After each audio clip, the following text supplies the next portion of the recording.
안녕하세요. 10월 27일 화요일 아침입니다.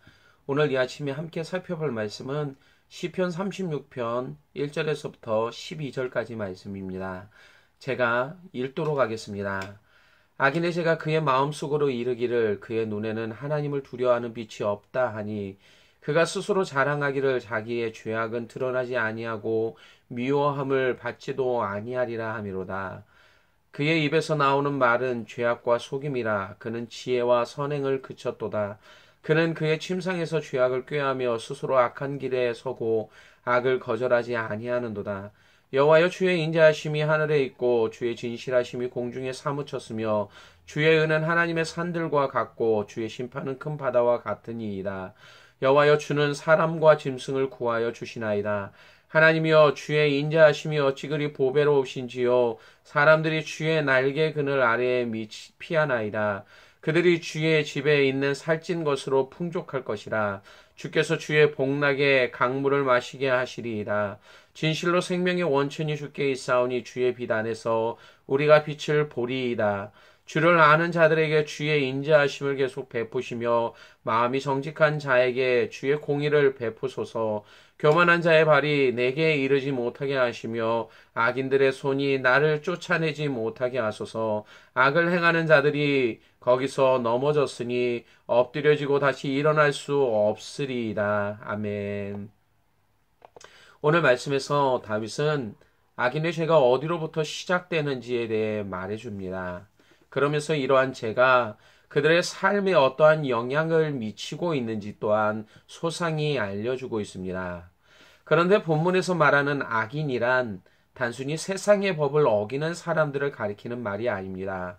이들은 하나님을 대적하는 자들입니다. 그런 의미에서 구원받지 못한 모든 사람들이 이 안에 속해 있습니다. 오늘 말씀에 대해 결론부터 말하자면 인간 스스로는 죄악의 삶과 습관에서 벗어날 수 없다라는 점과 오직 하나님만이 이 일을 하실 수 있기에 그분을 의지해야 한다라는 점입니다. 먼저 인간 스스로 죄악의 삶과 습관에서 벗어날 수 없는 이유를 생각해 보겠습니다.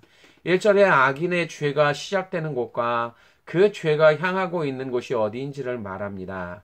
악인의 죄가 그의 마음속으로 이르기를 그의 눈에는 하나님을 두려워하는 빛이 없다 하니, 죄는 인간의 생각이 아닌 마음에서부터 시작되고 있습니다. 이것이 의미하는 것이 무엇입니까? 보통 사람의 생각은 자신에게 주어진 삶에 영향을 받습니다. 그래서 삶의 분위기나 환경이 조금만 바뀌게 되면 생각의 변화가 일어나는 것을 볼 수 있습니다. 여성분들이 계절이 바뀔 때마다 집안의 분위기를 바꾸는 것도 비슷한 경우입니다.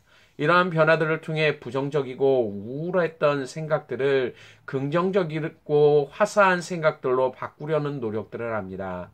비록 작심삼일이지만 우리들도 자신이 가진 생각들을 바꾸기 위한 많은 노력들을 기울입니다. 이것을 통해 알 수 있는 것은 사람들마다 차이는 있지만 자신의 노력으로 생각을 바꿀 수 있다라는 점입니다. 그런데 마음은 어떻습니까? 두 가지 특징을 발견할 수 있는데요. 하나는 마음은 자신의 능력으로 통제하거나 바꿀 수 없다라는 것입니다. 사람들에게 마음이 어디 있는지를 물어보면 다양한 대답을 듣게 됩니다. 그만큼 사람들은 마음이 어디에 있는지 그리고 그것이 가지고 있는 특징이 무엇인지를 모릅니다. 그런데 존 칼빈은 마음을 영혼의 좌소라고 표현합니다. 또한 솔로몬은 잠언에서 모든 지킬 만한 것 중에 더욱 내 마음을 지킬 것을 강조하고 있습니다. 그 이유는 생명의 근원이 이에서 나기 때문입니다. 이처럼 사람의 마음은 자신의 생명을 결정합니다. 이 생명은 단순히 시간이 지나면 연약해지고 썩어져 버리는 육신의 생명에 관한 것이 아닌 영원히 죽지 않는 영혼에 관한 것입니다. 그런데 이 생명을 좌우하는 인간의 마음은 오직 한 방향만을 향하고 있습니다. 바로 악을 향해 달려가는 것입니다. 창세기 8장 21절에서 사람의 마음이 계획하는 바가 어려서부터 악하다라고 하나님은 선언하고 계십니다. 마음이 가진 두 번째 특징은 이러한 마음은 전적으로 하나님을 대적합니다. 오늘 본문 1절에 하나님은 그의 눈에는 하나님을 두려워하는 빛이 없다라고 말씀하십니다. 어려서부터 악한 인간의 마음은 전적으로 하나님을 대적하고 있습니다. 그들은 하나님의 말씀에 순종하기보다 무시합니다. 하나님을 인정하기보다 자신의 높음만을 자랑합니다. 이 모든 것은 하나님처럼 되려고 했던 인간의 마음에 죄가 거하게 됨으로 나타나게 된 결과입니다. 그래서 그들의 마음은 하나님을 두려워하지 않는 것입니다. 결국 하나님을 대적하는 인간의 죄악된 마음은 성난 기관차처럼 멈추지 않고 달려갑니다. 자신의 앞에 어떠한 결과가 있게 될지 모른 채 맹렬히 하나님을 대적하고 공격하려고만 합니다. 구체적으로 마음에 가득한 죄가 인간의 전 삶에 어떠한 영향을 미치는지를 보십시오. 먼저 행동에 영향을 미칩니다. 그래서 자신의 행동에 대한 부끄러워하지 않도록 만들어버립니다. 오늘 본문 2절에 그가 스스로 자랑하기를 자기의 죄악은 드러나지 아니하고 미워함을 받지도 아니하리라 함이로다.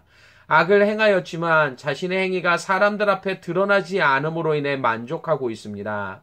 또한 사람들이 자신을 제대로 알지 못하기에 자신을 대하는 모습에서 쾌감을 느끼고 있습니다.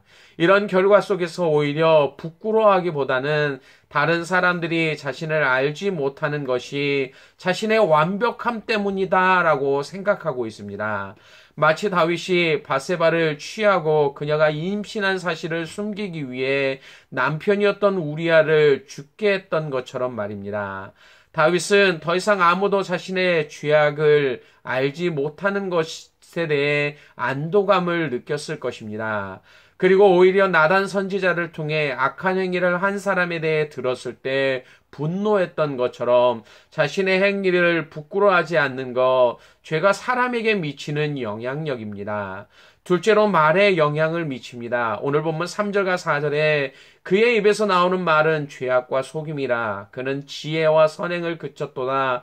그는 그의 침상에서 죄악을 꾀하며 스스로 악한 길에 서고 악을 거절하지 아니하는도다. 죄가 가득한 자는 그의 입술을 통해 거짓과 속임수를 말합니다. 그들은 절대로 진실함을 말할 수 없습니다. 진실을 말한다 해도 자신의 유익을 위한 또 다른 속임수일 뿐입니다. 예수님도 같은 이야기를 마태복음 12장에서 하셨습니다. 마태복음 15장에서 하셨습니다.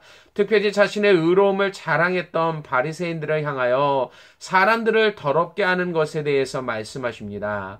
바로 입에서 나오는 말입니다. 그 이유는 입에서 나오는 것들이 마음을 통해서 나오는 것이기 때문이라고 주님은 말씀하셨습니다.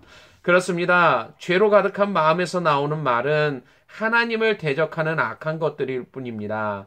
마음속에 있는 독한 시기와 다툼은 쉬지 않는 악을 죽이는 독을 뿜어내게 됩니다. 이것이 죄로 가득한 마음을 통해 나오는 결과입니다. 셋째로 이 모든 것을 통하여 성도들에게 악을 쏟아냅니다. 오늘 11절에 교만한 자의 말이 내게 이르지 못하게 하시며 악인들의 손이 나를 쫓아내지 못하게 하소서. 악인은 단순히 하나님만을 대적하는 것으로 끝나지 않습니다. 대신 그분에게 속한 모든 것을 향해 이러한 악을 쏟아냅니다. 다윗은 자신의 삶 속에서 이것을 경험했습니다. 악인들이 자신을 향해 쏘아붙는 공격에 견딜 수 없는 고통을 느끼기도 했습니다.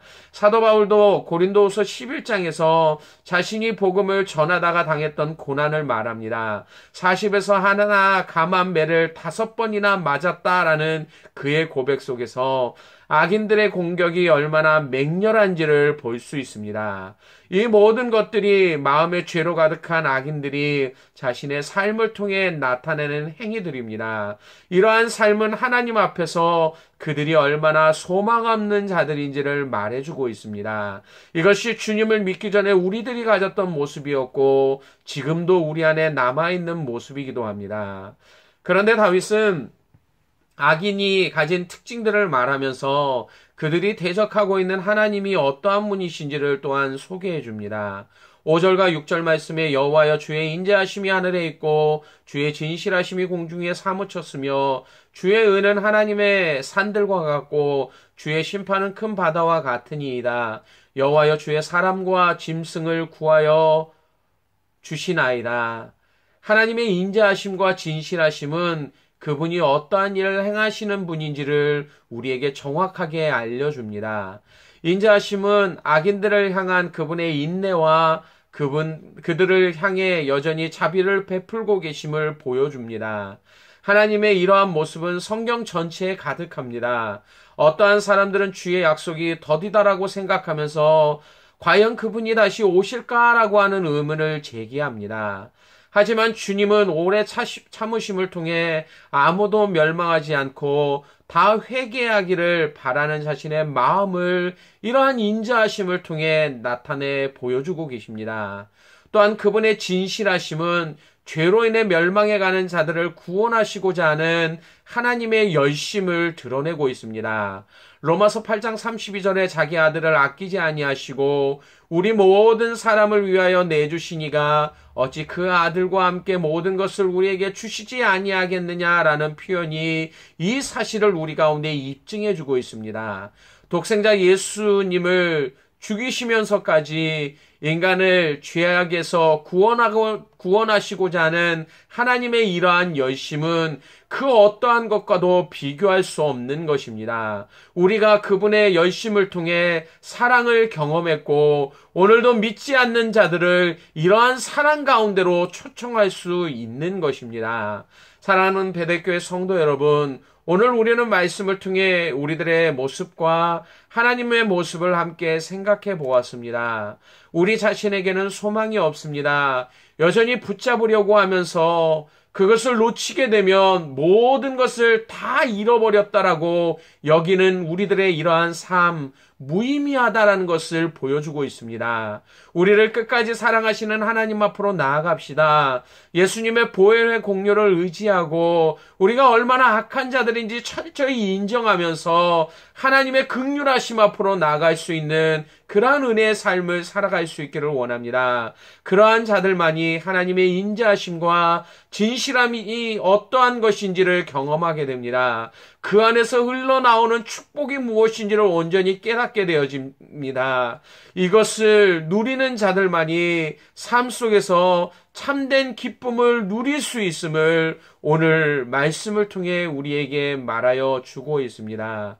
오늘도 이러한 삶이 우리 안에 경험되어질 수 있기를 원합니다. 이러한 삶을 통해 오늘도 온전히 하나님의 이름을 찬송할 수 있는 저와 여러분의 삶이 되시기를 주님의 이름으로 간절히 축원합니다. 기도하겠습니다. 아버지 하나님, 오늘도 악인들의 그 삶의 모습을 통해 그들에게 소망이 없는 이유를 말씀을 통해 보게 하심을 감사합니다.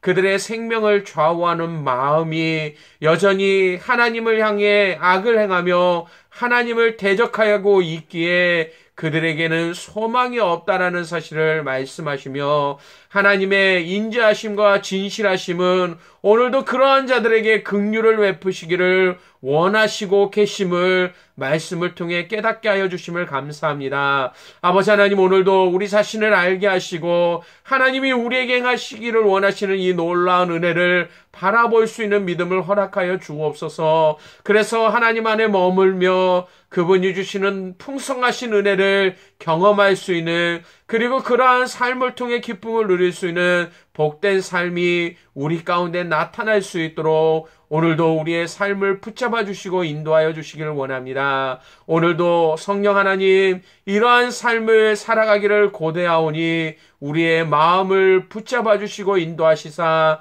주님의 크신 은혜를 바라보는 복된 삶을 살아갈 수 있도록 함께하여 주시기를 원하오며 예수님 이름으로 기도드리옵나이다. 아멘.